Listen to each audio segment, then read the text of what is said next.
Гостиничный и ресторанный бизнес всегда требует новшеств. Это касается разнообразия меню, приветливого персонала и уютных номеров, чтобы гостям надолго запомнился отдых или командировка. Туризм семимильными шагами в последние годы развивается во всем мире. Появляются новые места отдыха и строятся современные гостиничные комплексы. Но каким бы фешенебельным ни было заведение, если его персонал допустил одну, пусть даже незначительную оплошность, складывается общее впечатление в целом о заведении.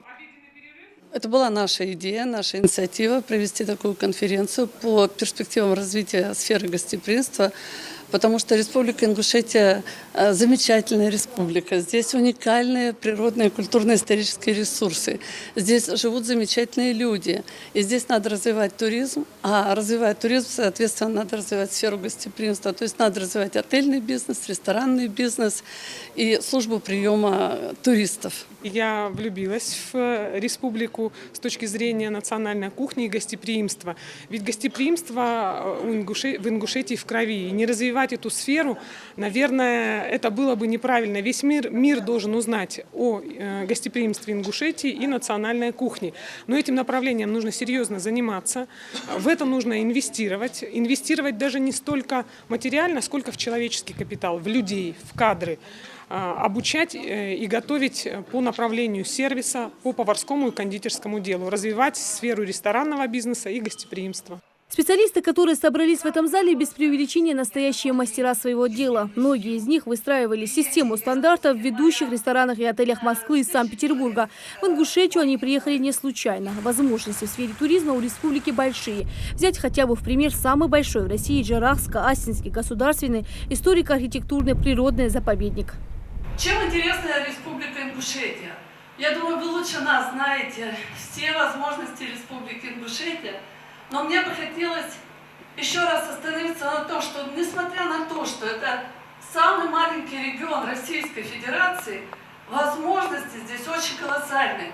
На самом деле и ательерам, и представителям туристского бизнеса необходимо еще раз очень внимательно проанализировать туристские ресурсы, которые у вас есть.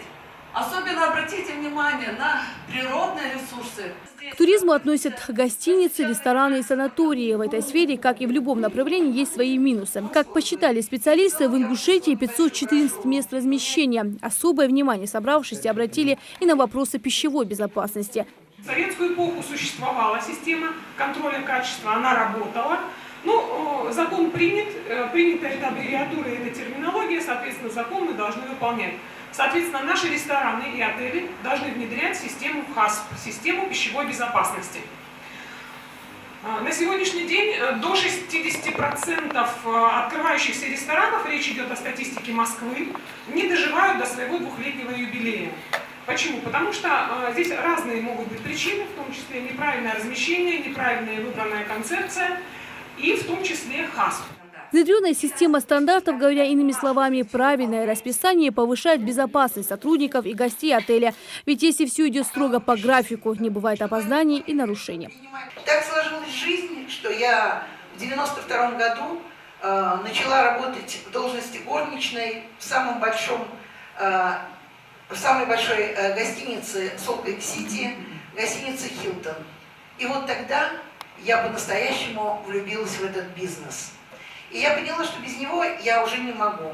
И что мне доставляет удовольствие убирать гостевые номера, заниматься уборкой различных гостевых зон, потому что только чистота, как говорится в английской пословице, создает красоту. Гостеприимство по праву считается отличительной чертой нашего народа. Количество туристов в республике стремительно растет. В Ингушетии в последние годы начал набирать обороты ресторанный бизнес. Ведущие заведения этого направления находятся в основном в столице.